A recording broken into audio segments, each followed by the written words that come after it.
السلام عليكم ورحمة الله وبركاته. بسم الله الرحمن الرحيم نحمده ونصلي على رسوله الكريم أما بعد. Brothers and sisters, we ask Allah subhanahu wa ta'ala to keep us in the company of the righteous in this world. May Allah subhanahu wa ta'ala raise us amongst the righteous on the day of Qiyamah. May Allah subhanahu wa ta'ala fill our lives with mercy and rahmah, as all of us are in the need of the rahmah and the mercy of Allah subhanahu wa ta'ala. So, alhamdulillah, it's been almost 10 to 11 weeks that we have been together, and we have been hoping to study a science known as the Science of Hadith, Ulum al-Hadith, to better understand and reflect upon the teachings and the sayings of the Prophet sallallahu alaihi wasallam. And as we know that one of the purposes of learning the ilm of hadith is to better understand the words, the teachings, the lives, and the approvals, the do's and the don'ts from the Prophet ﷺ's life. As Allah subhanahu wa ta'ala says in the Quran, مَا آتَاكُمُ الرَّسُولُ فَخُذُوهُ وَمَا نَهَاكُمْ عَنْهُ فَانْتَهُوا. Whatever we have given our Prophet, hold on to it with firmness.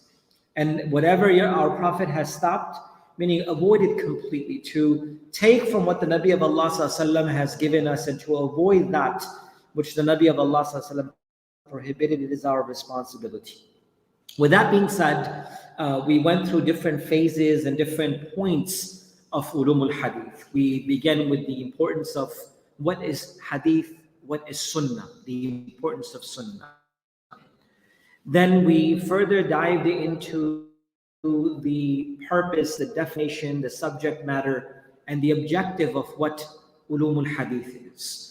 Then we talked about the preservation and compilation of hadith, starting very beginning from the time of Rasulullah sallallahu alaihi wasallam to the times of the Sahaba, the companions, to the times of Tabi'un, the successor, the first and the second century, and then of course the compilation in the late second century and the preservation and compilation in the third century. We talked about who these individuals were and what they did and how they preserved and compiled the hadith. Then we talked about different types of hadith literatures. We talked about different ways that books are compiled of hadith. What is a sahifa? What is a musannaf? What is a jami'ah? What is a sunan? And different types of hadith literatures we talked about.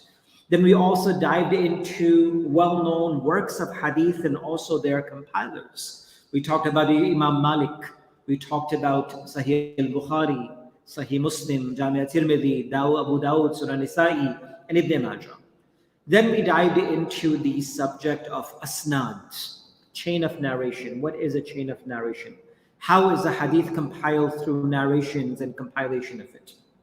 And then we talked about some of the narrators and a little bit of their lives. Then our gears shifted in the sciences where we talked about terminology, mustalah al-hadith, the terminologies of hadith, where we begin to classify a hadith.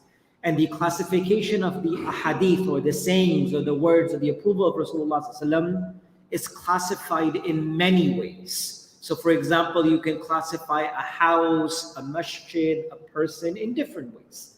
A person is in such in complexion, or such in their speed, or their stamina, or this and that. So you can classify individual or things in different ways. So we talked about different forms of classification of hadith. One of the forms of classification was what is the authority of this hadith? Who said this hadith? If this hadith goes back all the way to Allah subhanahu wa ta'ala saying, it is considered to be hadith al-Qudsi, the sacred hadith. Now, what is the difference between hadith Qudsi and Quran? We talked about that as well. If it goes back to the Prophet ﷺ, it goes back to the Sahaba or the successors and Tabi'un. So we talked about the classification according to its authority. Then we talked about the classification of hadith according to its number of narrators. How many people narrated this hadith? Either this hadith is a mutawatir hadith. How many people need to do this? In how many eras they need to do it? Are they held as legal rulings? Can you critique a hadith that is mutawatir or not? We talked about that. Then we talked about those ahadith that are not mutawatir, but they are considered to be khabre ahad, meaning they don't match the criteria of hadith and mutawatir, but then they are also in different forms like mashhur and aziz and gharib. And these are all classifications according to the number of narrators. Last week, we discussed the classification of hadith according to its respect of its strength and its weakness. Is a hadith sahih? Is the hadith not sahih? Is it hadith hasan or is it not hasan? What makes a hadith sahih? What makes a hadith hasan? And we talked about 5 particular criteria and conditions that must be matched according for a hadith to become sahih. When a hadith is hasan, and if it's not fulfilling all the 5 conditions, but you find another narration that can support this hadith, sometimes a hasan hadith can become sahih li ghayrihi. It becomes sahih because of external sources. Sometimes a hadith is hasan, which is accepted hadith. But a da'if, a weak hadith, might have extra or external support to make that hadith hasan li ghayrihi. It becomes acceptable because of external sources as well. So this is where we discuss the different aspects of acceptance of hadith. So when a hadith is mutawatir, it's accepted no matter what. When the hadith is ahad, mashhur, aziz, gharib, either there are 3, there are 2, either there is 1 narrator, this is known as khabre ahad. In that particular aspect, the strength and the weakness of hadith is of 2 types. Maqbool, which we talked about last week. Maqbool means accepted. Mardud means it's rejected. When it comes to maqbool, we talked about 4 criteria. Sahih, sahih li ghayrihi, sahih because of something else. Hasan, hasan li ghayrihi, hasan because of something else. And we talked about daif. And we stopped in daif and we did not get to the details of weak ahadith, but we want to take some time this evening and finalize this with what is weak, what is daif, and how do we define this. There is a lot of complex detail in daif. We won't have time to get to the details, but my real thing this evening is to share basics of daif, but to share few very important concepts with regards to daif for us, inshallah. So as we mentioned earlier and before, hadith is classified either weak or hadith of sahih, but a weak hadith is also further categorized because of multiple reasons. Why is it weak? What makes a hadith weak?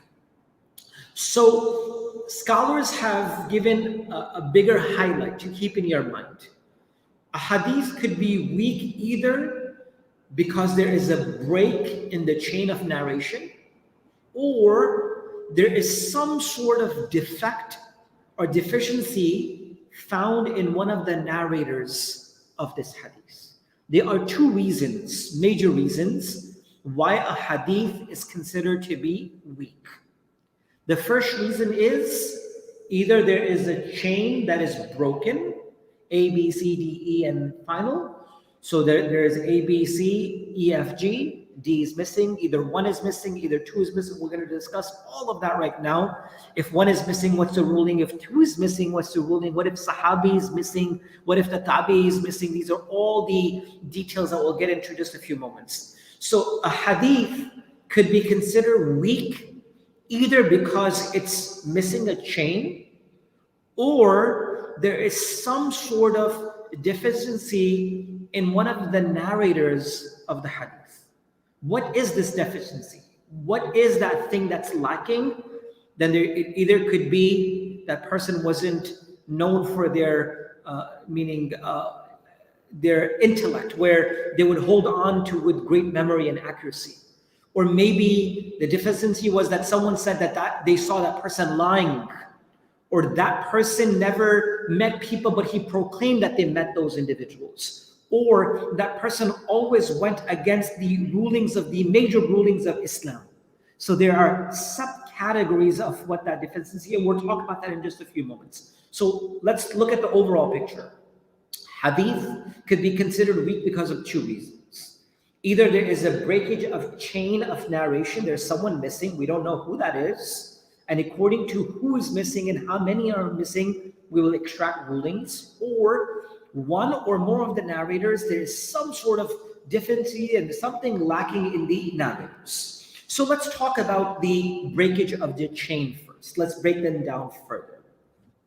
So in the Arabic language, and scholars have mentioned that it means al-muradu bi-sababi saqti min al-asnad, which means that a weak narration is because there is a gap in the chain of narrators. What it's meant is that by a gap or a break, it means that either one of the narrator or more of the narrators in the sanad or the chain itself is missing. It could be at any point. It could be the beginning, it could be the middle, or it could be the end. The gap sometimes is created intentionally. We'll talk about that right now. Sometimes there is a tabi'i, successor, meaning a person who came after Sahabi. He will omit the Sahabi and he will say, Rasulullah Sallallahu Alaihi Wasallam said. And it is an acceptable hadith. We'll talk about that. Even though it's considered to be a weak hadith, but it's acceptable because there is an omitted companion in this hadith itself, right? And we'll talk about that in just a few moments. So sometimes that breakage is created intentionally, or sometimes it's unintentionally, and sometimes it is apparent, and sometimes even hidden. It's a very complex subject of knowing how these chains actually work. So basically, there is a narrator missing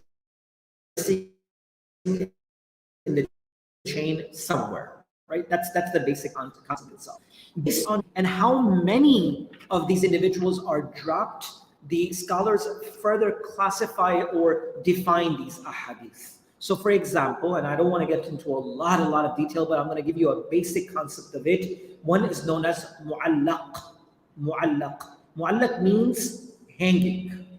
The first type of weak in regards to a breakage of chain is known as the hanging hadith, mu'allaq hadith.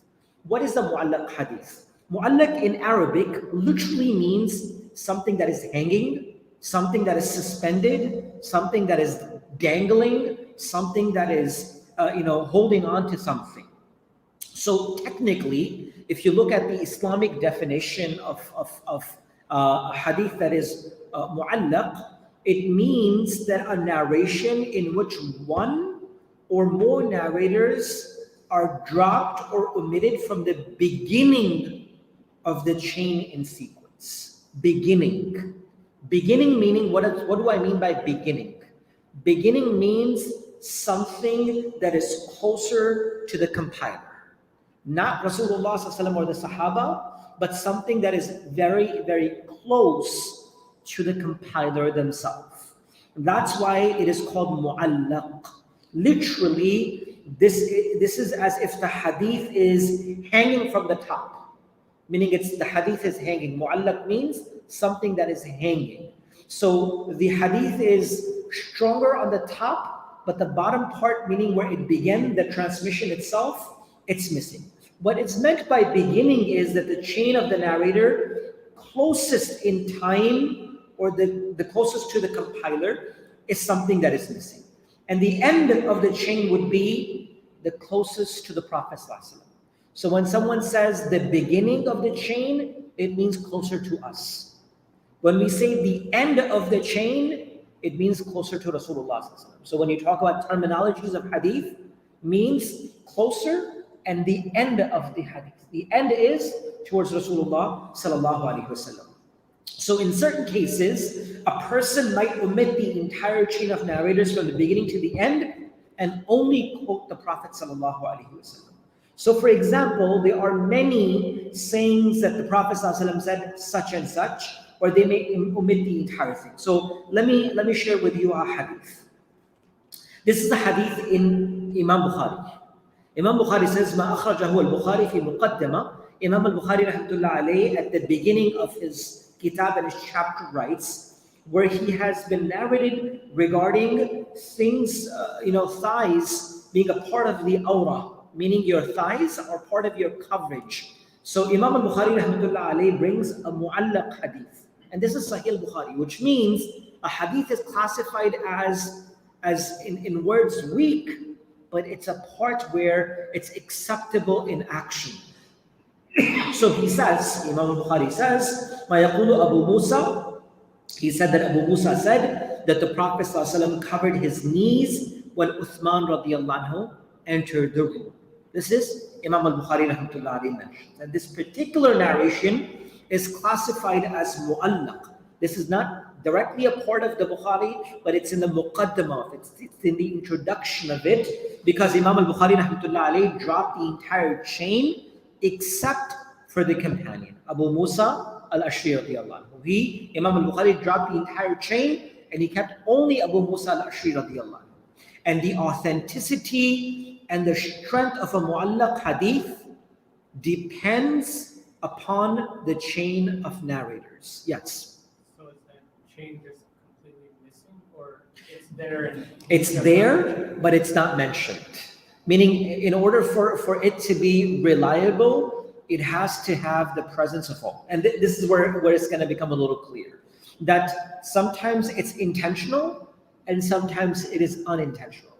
In this particular case, where Imam al-Bukhari rahmatullahi alayhi says that Abu Musa al-Ashri radiallahu anhu said that the Prophet ﷺ would cover his thighs or his knees when Uthman radiallahu anhu walked inside, meaning because of haya and modesty. Imam al-Bukhari rahmatullahi alayhi could have brought the names. They are present. It's not that they're not present. They are present. The chain of narration from Imam al-Bukhari all the way towards Abu Musa al-Ashri radiallahu anhu exists. It's not that it's not there. But he omitted it on purpose. He did not mention it. In this particular case, this hadith is classified as a mu'allaq hadith. That it is tied in the beginning, but it is untied at the bottom, meaning it's hanging on from the top itself. So, and it is not directly in al-Bukhari, because every hadith in al-Bukhari has a complete chain of narration. This is the muqaddamah of it. This is the introduction of Sahih al-Bukhari where he mentions this. Now, if a hadith is mu'allaq, meaning the parts of hadith are missing, the narrators are missing, can we take this hadith as reliable? Can it be, used for legal sources and other reasons or not? So the authenticity or the strength of a mu'allaq hadith and narration depends upon its chain of narrators. So what does it mean? Just because a hadith is mu'allaq does not automatically mean that the hadith is weak. It does not mean that it's da'if. Because often at time, the chain of narration is omitted or dropped purposely. Imam al-Bukhari rahmatullahi alayhi has included a number of mu'allaq narration in his collection as a part of the chapter's heading. Many of the chapter's heading by Imam al-Bukhari rahmatullahi alayhi in Sahih al-Bukhari are mu'allaq sayings, mu'allaq hadith, which means that because of the reliability of the chain of narration or the narrators, it is considered to be authentic in a sense of its approval and its ruling in our lives. Another aspect of, yes? You said authenticity or strength depends on the chain of narrators, but we are dropping the chain of narrators. Right? How do we know that the Prophet's student knowledge is reading that? Correct. So for example, Imam al-Bukhari rahmatullahi alayhi, his chain directly to Abu Musa al-Ashri radiallahu anhu is openly and clearly proven through many ahadith. There are many other ahadith that proves that Imam al-Bukhari rahmatullahi alayhi has indirectly received information from Abu Musa al-Ashri radiallahu anhu. And na'udhu billah, Imam al-Bukhari rahmatullahi alayhi is not known in the case of lying or in lack of his accuracy or memorization. And in certain cases, to prove a point, if Imam al-Bukhari rahmatullahi alayhi brings a mu'allaq hadith, it means that it has not been done, na'udhu billah, to omit these individuals, but it has been done to consolidate or concise the sayings itself, which is the choice by the compilers themselves. If there is an individual who is known to be not accurate, not good in memorization, and also known for lying in certain cases, and if they were to present a hadith without a chain, it would not be accepted. So it would depend upon the reliability of the individuals from whom the omitting has occurred from. Such as Imam al-Bukhari is an authentic source in hadith. If he omits something, it means that it has been omitted for a purpose at that very time. And there are certain cases we will discuss in just a few moments where if something is omitted, it will not be taken. Why? Because that individual is known to na'udhu lying in certain cases. So it will completely be rejected. It will become mardud, it will become mawdu, and even to an extent it will become something that is fabricated, which we'll discuss in just a few moments. So in this particular case, Imam al-Bukhari rahmatullah alayhi himself has narrated multiple mu'allaq narrations in his collection as part of the chapter headings as well. Another aspect or another type of weak ahadith is considered to be mursal hadith. Mursal is a word comes from the Arabic word of irsal. And irsal means to release something or to loosen something, like you loosen your laces, or to set something free, or to send something off. It is known as irsal, or something, something that you have departed away from them. You've released something to it. So the word mursal hadith literally means something that is released, loosened, or set free. Now, technically, in Islamic terminology, the word mursal hadith is defined as a hadith in which the companion narrator has been dropped or omitted from the chain, meaning the sahabi is missing. That in this particular hadith, that the sahabi is missing in a hadith. And now how can a sahabi ever be missing in a hadith, right? It has to go through sahaba. How can the tabi'un directly hear from Rasulullah sallallahu alaihi wasallam? So that means that there were purposely times that they were left, and there are deeper reasons why, but we'll talk about them in just a few moments. So, and I'll give you an example as well. Meaning it is a hadith where the narrator is missing from the end of the chain, not from the beginning. If it's the beginning of the chain, it's known as mu'allaq because it's hanging from the top. But if a hadith is missing at the end of the chain, which is the closest to Rasulullah sallallahu alaihi wasallam, meaning the sahabi, then this hadith is known as a mursal hadith, released, loosened, set free. So meaning it's a hadith in which the narrator from the end portion is missing, or the one after the tabi'i, either the sahabi or either the tabi'i, which is the companion narrator, is missing in a hadith itself. So basically, a successor, meaning a tabi'i, reports a hadith directly from Rasulullah sallallahu alaihi wasallam. The sahabi in the middle is not present. This hadith is known as hadith mursal, which comes underneath the category of a weak hadith. It comes in that. But again, these are types of hadiths, and without the mentioning them. So, for example, there's a very famous hadith, where there's a famous saying in which Rasulullah sallallahu alaihi wasallam, forbade a transaction that takes care of muzabana wa muhaqala muzabanatun, where Rasulullah sallallahu alaihi wasallam mentioned that you cannot buy and sell fresh dates on the tree should be sold against the dry tree. So it's a particular hadith that deals with the dealings of this particular hadith. So this very particular hadith that I'm talking about is reported in Sahih Muslim, authentic kitab, Sahih Muslim. Imam Muslim rahmatullah alayhi reports from Muhammad ibn Rafi', who reports from Hawjan ibn Muthanna, who reports from Al-Layth, who reports from Uqayl, from Ibn Shihab az-Zuhri, from Sa'id ibn al-Musayyib. Sa'id ibn al-Musayyib is a great tabi'i, one of the greatest tabi'un, Sa'id ibn al-Musayyib. And Sa'id ibn al-Musayyib said, Rasulullah sallallahu alaihi wasallam said. And Sa'id ibn al-Musayyib was born after 94 Hijri. Right? This is much later. I think he passed away around that time. So much later. So Sayyid ibn Musayyib passed away 94, much later. Rasulullah's time was much earlier. So how can Sayyid ibn Musayyib rahmatullah alayhi report directly from Rasulullah sallallahu alaihi wasallam there is a missing link of a Sahabi, and this is a riwayah in Sahih Muslim, which is known as Mursal. So this hadith particularly is classified as Mursal because Sayyid ibn Musayyib rahmatullah alayhi is from amongst the Tabi'un. He passed away in the year 94, and in this hadith he is directly reporting from Rasulullah sallallahu alaihi wasallam without mentioning the name of the Sahabi from whom he had heard from. Now, there's a lot of discussion. We cannot get into a lot of discussion because it's not the scope of the discussion. But now there's a lot of discussion amongst the scholars of the hadith regarding the authenticity of a mursal hadith.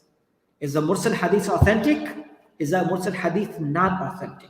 So the mursal hadith is initially classified as weak. Initially, it's classified as weak. Why? Because it's missing a link, right? Remember the two things? Either it's missing a link in a chain of narration, or number two, there is some sort of deficiency in one of the narrators, right? There's something lacking in one of the narrators. So mursal hadith initially is classified as a weak because there is a breakage in the chain of narration. Now, that missing link could be a companion, or it could be a tabi'i, or who can be strong or weak.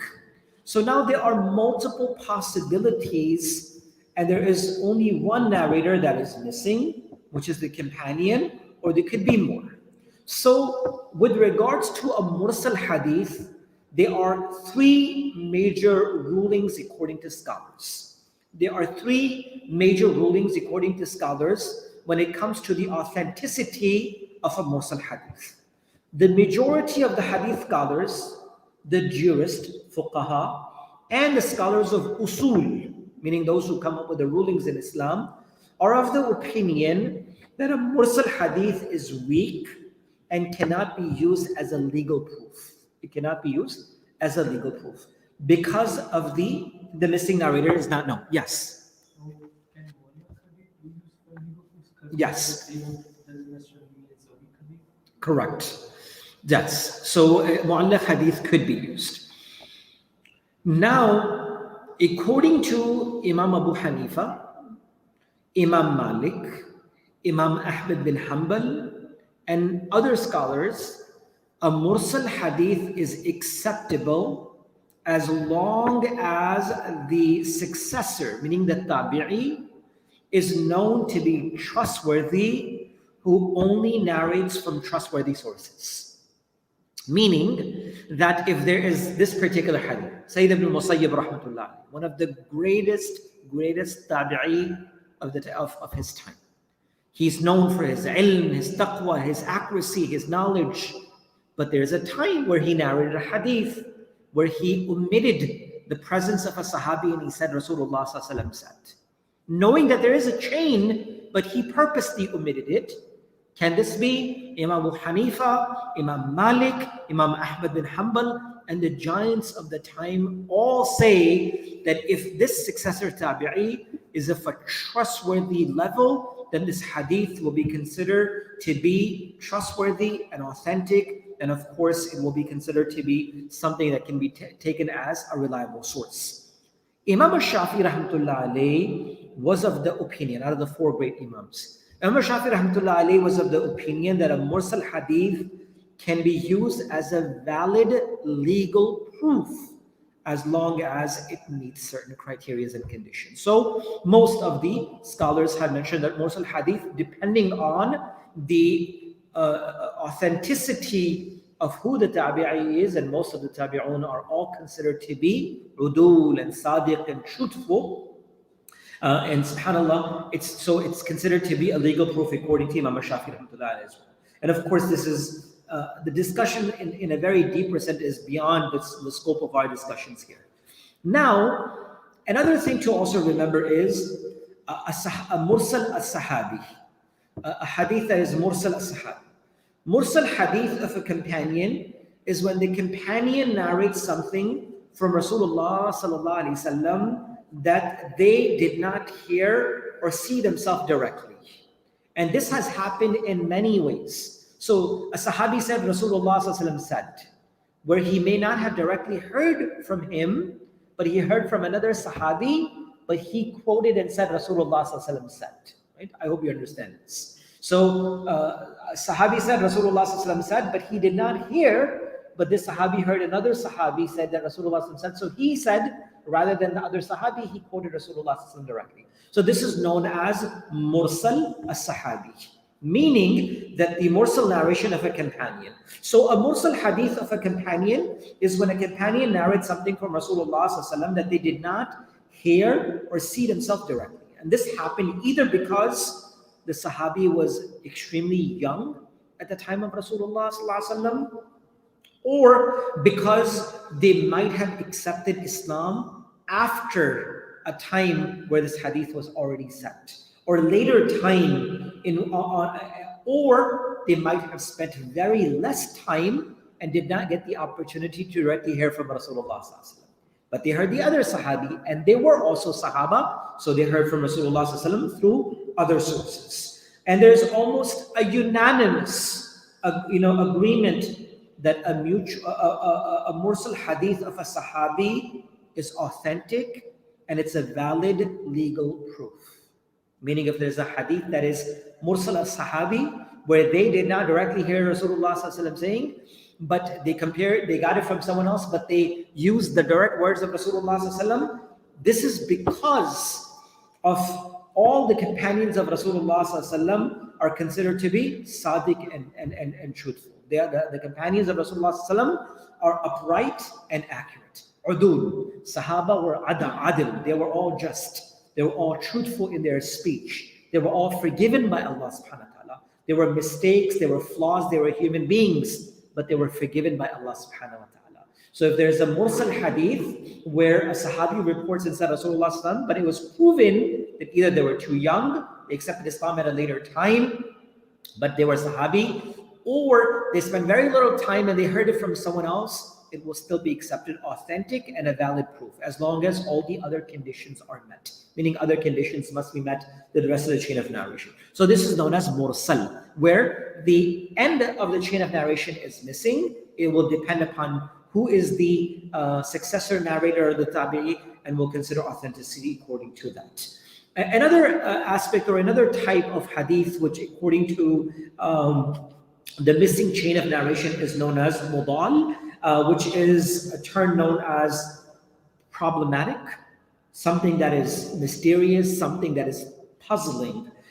Technically, this is a hadith where in which two or more narrators are missing from the chain in succession. Two individuals, two narrators, one after the other are missing. This is known as mudal. And it is mudal because two or more narrators are missing. Imam Hakim, who is a great scholar, has mentioned some of the details with regards to this work. The narration, which are considered to be mudal, have also been reported in some of the works of Imam Malik rahmatullah alayhi as well, because there's a narration where Imam Malik rahmatullah alayhi narrates from Abu Hurairah radiyallahu anhu. And of course, in that particular case, there are more than 40 years of difference between Imam Malik and the passing away of Abu Hurairah radiyallahu anhu. So the scholars have debated and mentioned a lot of details. I don't want to get into the very, very minute details of it, but that's one of the classifications. Another classification of a missing narration is known as munqati. Munqati in Arabic means something that is cut, something that severs or it's separated. A hadith that is munqati is a narration in a hadith that has a break anywhere in the chain, anywhere. So it's a very general term. So it's a narration that has a missing link or links anywhere in the chain, meaning all the things that I've already mentioned to you, meaning the ahadith that I mentioned to you, such as mu'allaq, mursal, mudal, all are considered to be munqati, right? Because they have a missing portion somewhere in some place itself. So it's a very general saying of a missing of a hadith. And then, of course, the scholars have differed that it cannot be considered. And I'm going to talk about the legal rulings of all of this near the end. Can it be taken as a ruling, legal proofs or not, in just a few moments. And last but not least, with regards to the missing of chain narrators, the last one, according to that, the fifth one is called al-mudallas. The words mudallas comes from the Arabic word to call, conceal, to cover something, to hide something. So tadlis in Arabic literally means to hide the defect of something. So for example, if you're selling something and someone hides the defect, it's called tadlis in Arabic. So you're hiding a defect and selling something. So technically, a mudallas hadith is a narration in which the defect in the chain of narration is hidden or concealed in order to make it sound very clear. And there are multiple narrations in that. So a narrator conceals a defect in the chain, which is making the link in order to make it seem free of any defects. When a person does tadlis or covers the defect, they claim to narrate from their teacher whom they met and they learned from, and that which they did not hear from. So for example, just give you an example, a narrator may narrate a hadith from the authority of their teacher, but the specific hadith was not learned directly from the teacher, but was possibly learned from another student of that same teacher. And at that same narration, uses that same language that they learned from others than those individuals. So if someone makes something or hides the defect of it itself, that hadith itself is considered to be mudallis, in such a way to create impression that they have heard as well. The second type or the second category of the weakness of a hadith is with regards to the deficiency or the lacking of credibility in the narrators. When we find these weaknesses in narrators, that it must be they're not graded up to that level, or their uprightness is not there, or they're not accurate in their sayings. So scholars of hadith, and Allah was very detailed, but just very simply, the scholars of hadith have defined that there are 10 factors that are considered to be lacking if they are lacking in narrators. 5 are associated with their taqwa, with their piety and their uprightness, and 5 are associated with their knowledge and their accuracy. So when it comes to gauging a narrator, there are 10 things that you look at. 5 things that you look from their taqwa and their righteousness, and 5 things you look from their knowledge and their accuracy. And you gauge them through those 5 things. If they don't fit those criteria, then this hadith is considered to be weak. The 5 things that you look in their life, in their uprightness, in their taqwa, number 1 is, have they ever been caught lying? Al-kidhb. If someone is known for lying, or even once or any time, then that makes an effect on them narrating the hadith of Rasulullah. May Allah protect us from ever being amongst those, right? And Allah has become a common practice in individuals. And may Allah protect us ever from becoming amongst those individuals that don't speak the truth. May Allah allow us to always remain upon haqq and truthfulness. So when we look at the uprightness of a narrator, 5 things are looked at. And 5 things are looked at from their knowledge. Number 1, was this person known for lying? Kidhb, number 1. Number 2, were they ever accused of being a liar? So 1 is al-kidhb, lying. Number 2 is, were they ever accused of being a liar? Right? Subhanallah.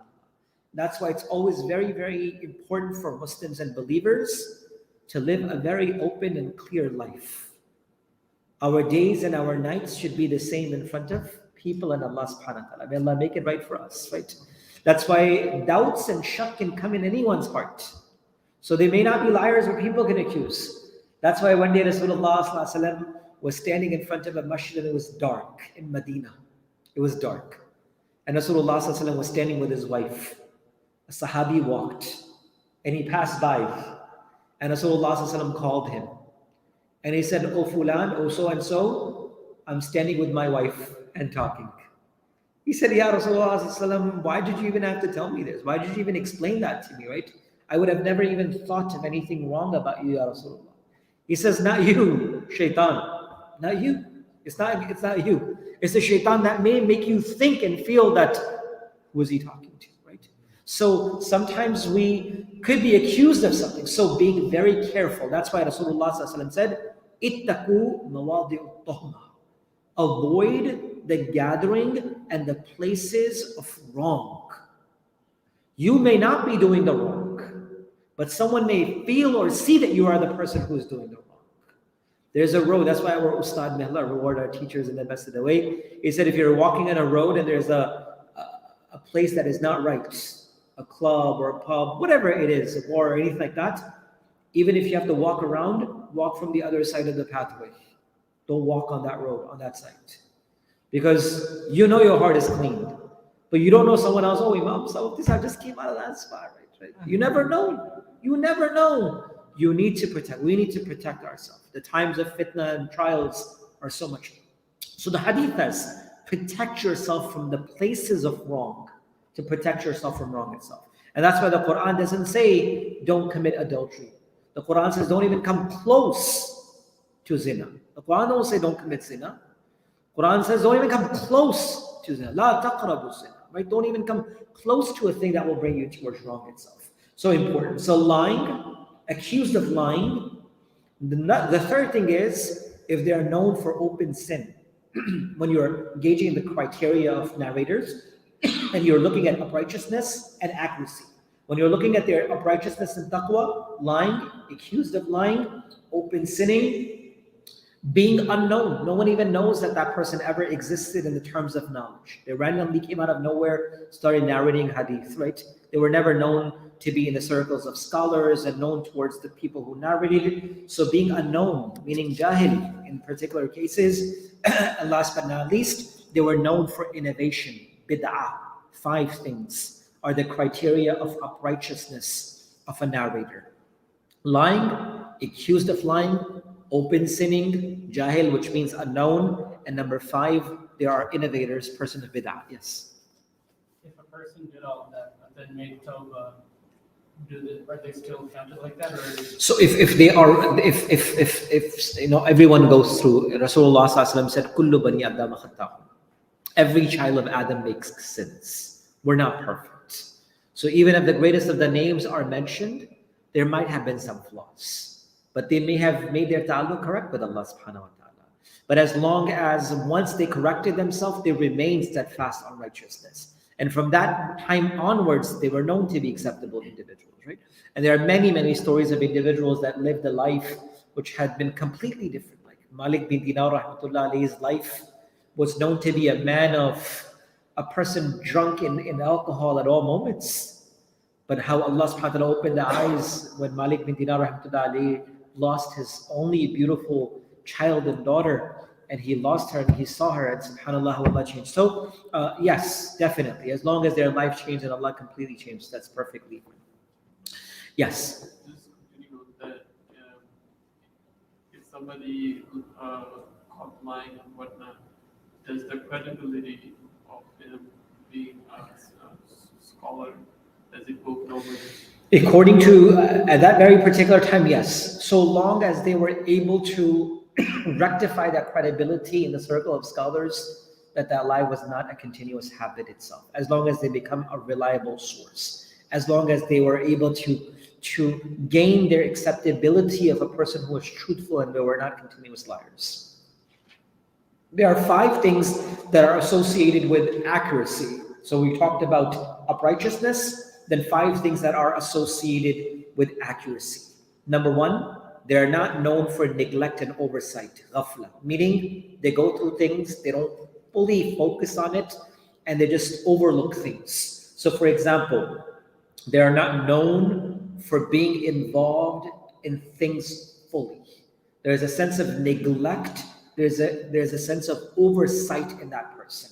So for example, if someone says, can you modify this with mistakes and wrongs, and they go through this and there are multiple mistakes, but because of ghafla and oversight and neglect, they don't check it, that means that this person is not accurate in their knowledge. Meaning it's important that you cross the T's and you dot the I's, and all these important factors are taken care of. Neglect and oversight when it comes to their actions. That's one of the criteria of accuracy. Number 2, they make frequent errors. We all make errors. That's perfectly fine. We make mistakes, that's fine. But when someone is known for frequent errors at all times, that means that we cannot hold that person to be truly reliable in accuracy of the hadith of Rasulullah sallallahu alaihi wasallam. Small errors are fine. We all make mistakes. We're human beings. We're not perfect. But frequent errors. Number 3, when an individual has disagreements with reliable authorities of narrators. Ikhtilaf with those that are bases and foundations of the faith itself. Meaning when someone's narrations or words always contradict the majority of the ummah itself. Meaning when there is disagreement with reliable sources and authorities at all times. Number 4, someone who's known for misunderstanding. Kathratul waham, meaning they have doubts at all times. Misunderstandings, doubts. Oh, I thought you said that. I thought it was 8. I thought it was 9. When there's continuous waham and misunderstanding in action of an individual. And I'm saying continuous all the time. And last but not least, someone who's known for bad memory. Su'ul hibs, bad memory. This reminds me of a very short saying of Imam Shafi rahmatullah alayhi. Imam Shafi, who was one of the greatest giants in the history of Islam, he said, I went to my teacher when I was a young student. And I said, Shakawtu ila waqi'an su'a hifzi. I went to my teacher Waqi' and I said, Ustad, teacher, I have a problem. And the problem is, I don't have good memory. I can't remember things well. Meaning, he said, I'm a young student at that time I'm learning. He's not a muhaddith at that time, is reporting a hadith or faqih. So Imam Shafi said, I asked my teacher and I said, Shakawtu ila waqi'an, I did shikayat and I complained and I said, I have very bad memory. I can't tend to remember things. I forget all the things so fast. فَأَوْصَانِي إِلَى تَرْكِ الْمَعَاصِي. He said, my ustad gave me this nasihat and he said, Shafi, leave the sins. فَأَوْصَانِي إِلَى تَرْكِ الْمَعَاصِي. He told me to let go of sins. فَإِنَّ الْعِلْمَ نُورٌ مِّنْ إِلَهِ وَنُورُ اللَّهِ لَا يُعْطَى لِعَصِي. That the ilm is the light of Allah, and the light of Allah is not given to a heart that is dark because of sins. He says, leave sins and Allah will open your heart. Leave sins and Allah will increase your memory. Allah will make your mind better for you and understanding. So that's Imam Shafi, subhanAllah, saying this. This is Imam Shafi saying that this is my advice that I received from my teacher. So, bad memory. So based upon these 10 factors, scholars have classified hadith, in that manner. So with these 10 factors in mind, scholars of hadith have classified a weak hadith into multiple categories. The first type of category of hadith that is completely rejected, meaning this is the least level. Like when you say, the hadith is mutawatir sahih, like the highest level, the lowest level will be a hadith that is known as mawdu. The hadith known as mawdu. So linguistically, the word mawdu in Arabic refers to wada'a, means to place, to lay down, or to invent something. So technically, a mawdu hadith is a narration that has been fabricated, that has been made up. It is defined as a report made up by a liar that is attributed to the Prophet sallallahu alaihi wasallam. So what that means is one or more of the narrators in the chain was known as a liar, who was known to have told a lie upon Rasulullah sallallahu alaihi wasallam, and not only in his uprightness, but there is a defect in even the existence of the things that this person says. And this is the absolute worst type of narration. This is absolutely the worst type, mawdu. And there is a unanimous consensus amongst the scholars that it is not permissible to either narrate a fabricated hadith without saying that it is fabricated and made up. If someone has to say the hadith, then they must say that this is fabricated and this is made up, because this is known to be a hadith that Rasulullah ﷺ never mentioned. Another type of hadith, according to the lack of deficiency of the narrators, is hadith known as al-matruk. The word matruk comes from the Arabic word of tark. And tark means to leave and to abandon something. When you leave something, when you abandon something. And technically, a matruk hadith is a narration in which one of the narrators have been accused of lying. One of the narrators. So meaning the narrator is known to have the habit of lying, even though it has not been explicitly proven that he or she lied regarding Rasulullah. Meaning not like Mawdu, where they're known to na'udhu lie and make up words of the Prophet ﷺ, but they are known for personal life that they lied. Meaning they did not lie upon Rasulullah ﷺ, but they're known for their own personal lives to be lying. Like for example, there's a hadith which says, Hadith Amr bin Shamar al-Ja'fi al-Kufi and Jafir radiallahu anhu, and then it goes on to further where Rasulullah ﷺ used to recite Qunut in Fajr, and he would start the takbir from the dawn of the day of Arafah and stop at Asr on the last day of Tashriq. This hadith has been reported both by Ali and Ammar radiallahu anhu, but if you go further down, there is a man in this particular hadith known as Amr ibn Shamar, who is known to be a person of lying, meaning they're accused of lying itself. So both Imam al-Nasai and Darul-Qutni have mentioned that this is a matruk hadith, where the narrator, one of the narrators, not directly lying against Rasulullah ﷺ, but in their own individual lives, they were known for lying. That's why the study of hadith is so deep. People study entire lives studying these individuals, these people, and people who have done the work. Another type of hadith is known as munkar hadith. Munkar itself means rejected, denied, criticized. And technically, a munkar hadith has been defined in two different ways. First definition is given is that it is a narration whose chain contains a narrator who makes excessive mistakes, or they have extreme inattentiveness, or they may have sinned openly. This is known as a munkar hadith, one of the person in the chain of narration. The second definition of a munkar hadith is that it is a narration reported by a weak narrator that contradicts the narration of reliable narrators. This is known as a hadith that is hadithul munkar. And then of course there are multiple other parts of it. Then there is shaz and mu'allal and mudraj and maqloob and mudrib and a lot more. I want to conclude this with few thoughts before we will be done, because it's going to take a long time. So I want to conclude with few important points. Now, inshallah, Allah allows us later times that we discuss this in deeper ways.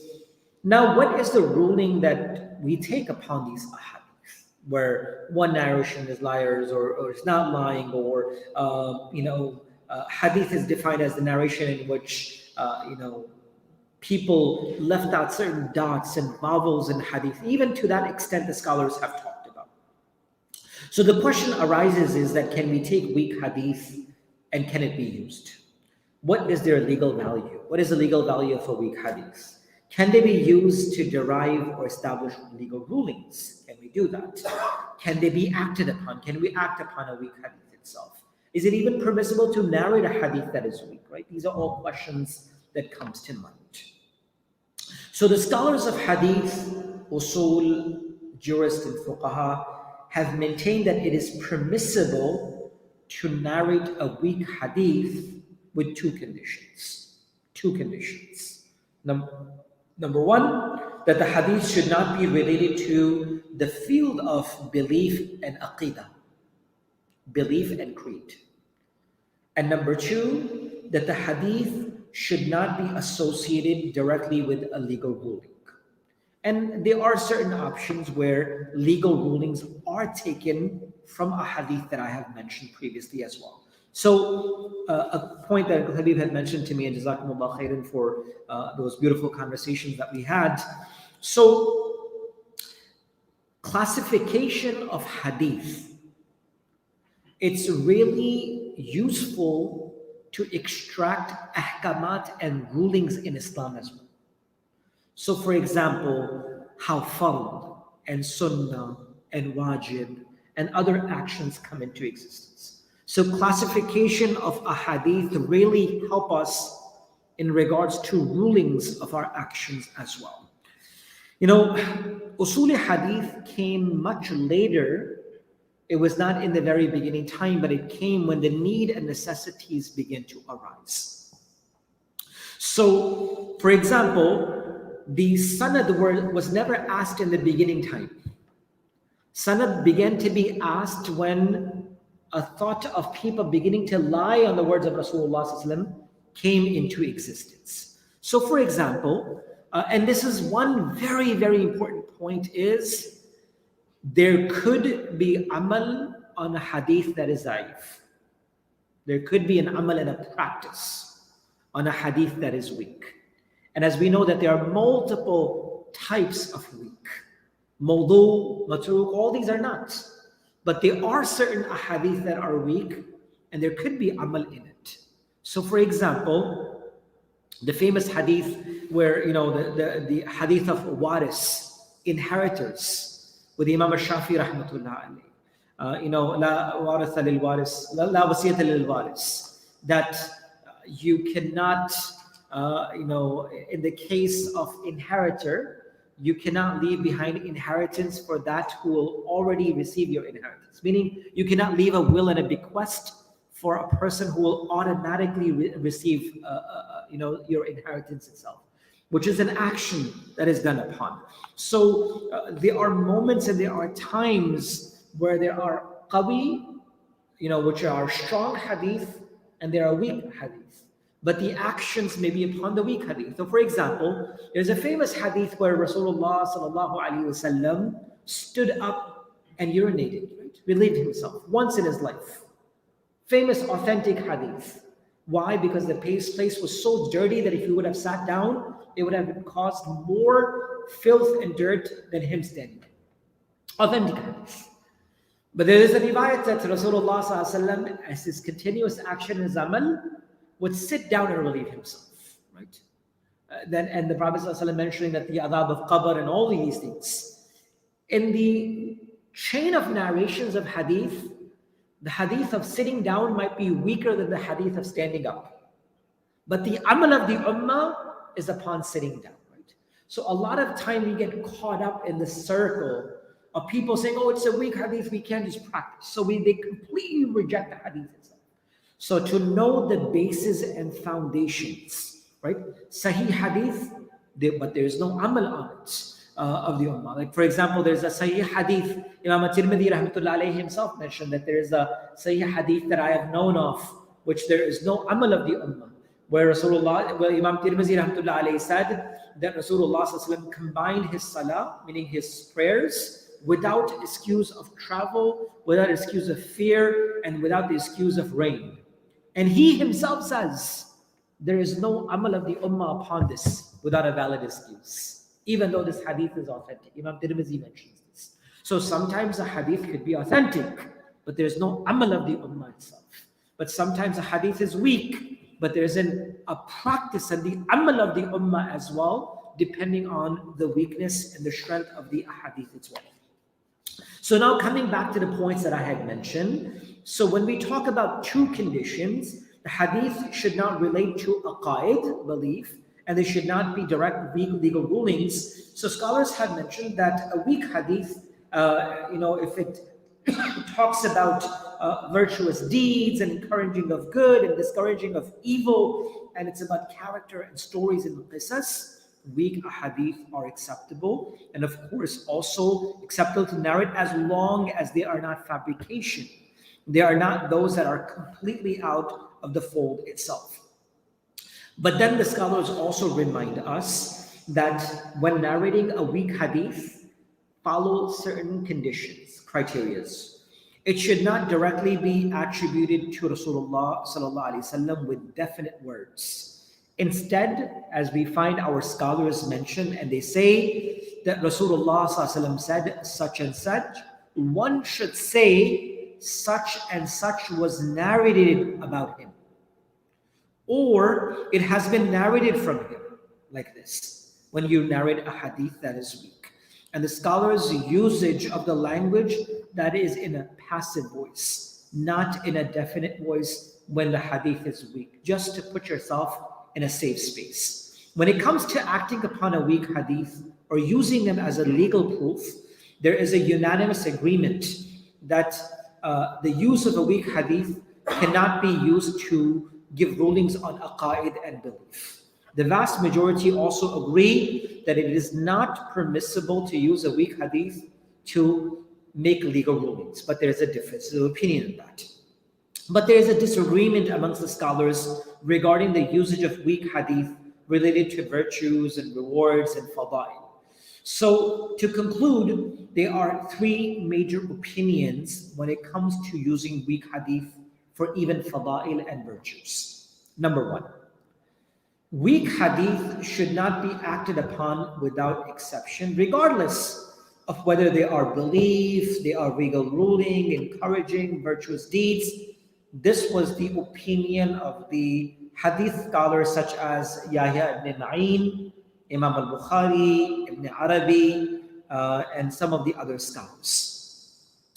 The second opinion is, and the opinion of Imam Abu Hanifa, Imam Shafi, Imam Malik, Imam Ahmad bin Hanbal, they were of the opinion that it is permissible to act upon a weak hadith without exception, if there is nothing else related in that area of discussion. If there is another discussion says that it is not allowed and a weak hadith says do it, then it's not acceptable. If there is no external discussion in any way, and this is the only thing, but it relates to fadail and virtues and amr bil ma'ruf wa nahy anil munkar, inviting towards good and stopping from evil, then according to Imam Abu Hanifa, Imam Shafi, Imam Malik, Imam Ahmad bin Hanbal, it will be an accepted opinion. The third opinion is that it is permissible to act upon weak hadith that are related to fadail, meaning virtues of actions, at-targhib wa tarhib, when it motivates you to do something right or to stop you from something evil, and not of those that are related towards belief and the legal rulings. So three criteria. Yahya ibn Ma'in, al-Bukhari, Muslim, and Ibn Arabi were of the opinion that weak hadith cannot be acted upon. That's it. Imam Bukhari, Imam Shafi, Imam Malik, Imam Ahmad bin Hanbal said, as long as there is no further discussion in this particular field of any other ruling saying that you don't do it, you can act upon an action as long as it's about fadail, virtues, and good actions. The third opinion is that the weak hadith, if it's related for fadail and promoting towards righteousness and stopping from evil, that is acceptable so long as there is no aqaid and belief issues that are being extracted from that. So it is important to note that the scholars who permitted to use the weak hadith or virtues to promote good and warn against evil did not leave the door wide open, right? They didn't leave the door wide open. Also citing a single hadith.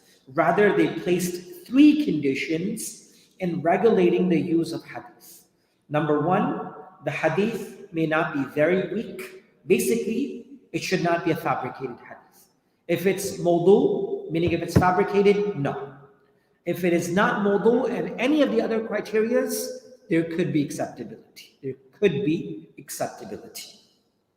The hadith, that the hadith be within the scopes of an authentic legal principle that is applied and accepted in other Quran and Sunnah, meaning that you find other sources that strengthen this particular weak hadith as well.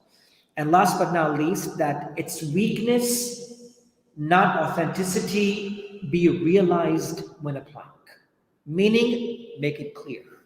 Sometimes you do an action and you say that you're acting upon it as a person, but should not believe fully with certainty as well. So making sure that a clarification has been made that this hadith might be weak as well. So no scholar has permitted the narration and use of weak hadith is indiscriminately, meaning you can use it openly, but there are condition and situation that allows the usage of weak hadith with conditions as well.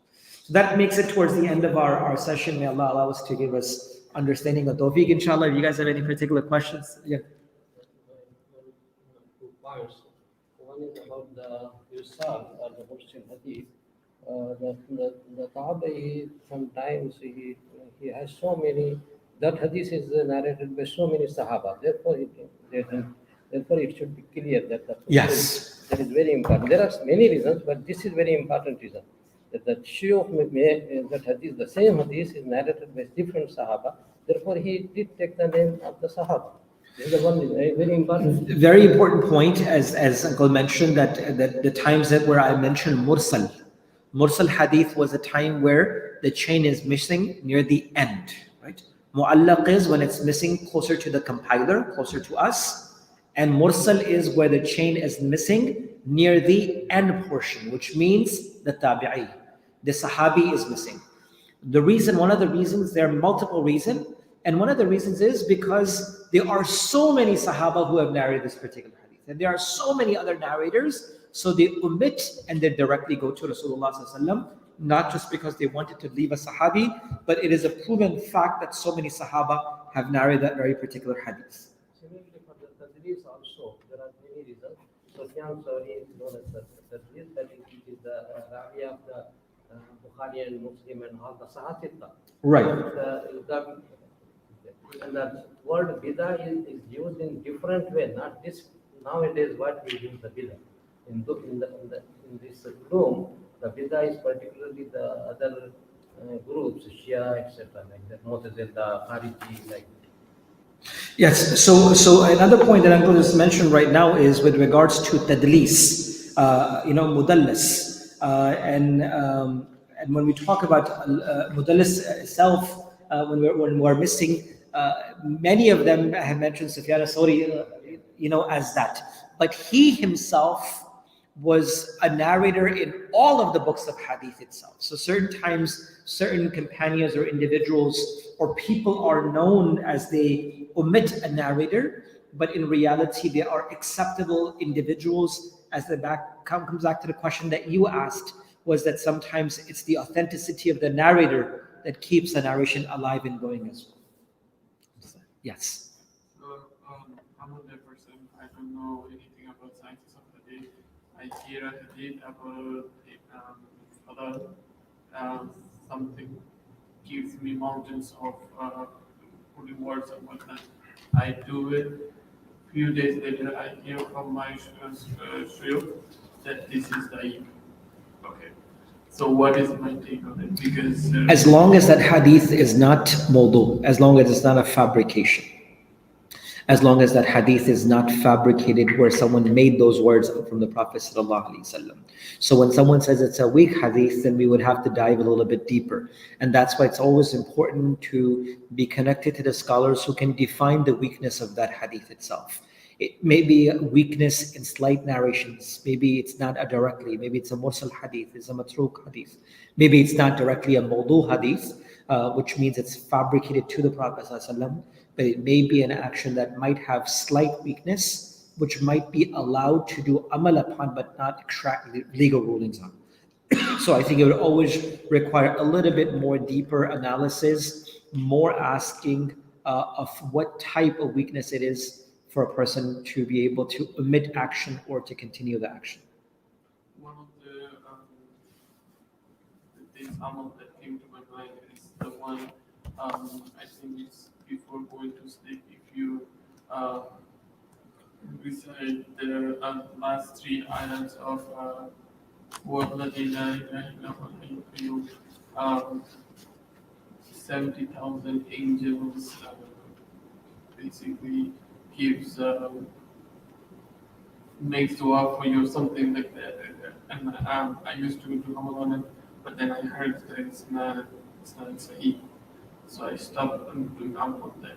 So if somebody who doesn't know the chain of narratives, doesn't go to deep, if somebody says that, oh, this is weak, do we just stop, or do we? We should not. I think we should look deeper into it, as long as it is not a fabrication. But if it's an amal that will allow you to get reward and virtues, all the scholars, majority of the scholars of hadith have mentioned that if there's a hadith that is not mawdu or fabricated, but will allow an amal or an action to come in, but again, with the same thought that it may not directly be the amal of Rasulullah ﷺ, with the three particular conditions that we just had mentioned, that when a person is acting upon an action, that a person should make sure that it's not very weak, which means that it's not a fabricated hadith, number one. Number two, that the hadith is within the scopes of authentic legal principles of Islam, meaning it's not taking us out of the legal principles of Islam. We're doing an action that does not befold within the folds of Islamic Quran and Sunnah. And third is that its weakness and not authenticity be realized when a person is applying that action itself. Meaning that is that when you're acting upon it, a person should not believe with full certainty that the Prophet ﷺ himself actually said it or did it. Rather, there is a possibility that the Nabi of Allah ﷺ did it. So as long as there are three conditions, those amal could be continued. Someone asked with regards to a hadith related by Hassan al-Basri, are they considered as mu'allaq? No, Mursil. It's all very famous. Ji. He said the same thing. उनके अल्फाज हैं वो जो कहते हैं कि कई अशरियों में तो किसका नाम Ji, yes. So yes. So many of the sayings of Hassan al-Basri, rahimahullah ta'ala anhu, not with regards to being mu'allaq, but it will be mursal, just as Sayyid ibn al-Musayyib rahmatullah alayhi I mentioned. So with the sayings of Hassan al-Basri rahmatullah alayhi will also be considered as al-mursal. Yes. جزاكم الله خيرا سبحان الله وبحمده سبحانك الله وبحمدك نشهد أن لا إله إلا أنت نستغفرك ونتوب إليك اللهم صل على محمد وعلى آل محمد كما صليت على إبراهيم وعلى آل إبراهيم إنك حميد مجيد اللهم بارك على محمد وعلى آل محمد كما باركت على إبراهيم وعلى آل إبراهيم إنك حميد مجيد رب ارحمهما كما ربياني صغيرا رب ارحمهما كما ربياني صغيرا وصلى الله على النبي الكريم وعلى آله وأصحابه وأمته أجمعين آمين برحمتك.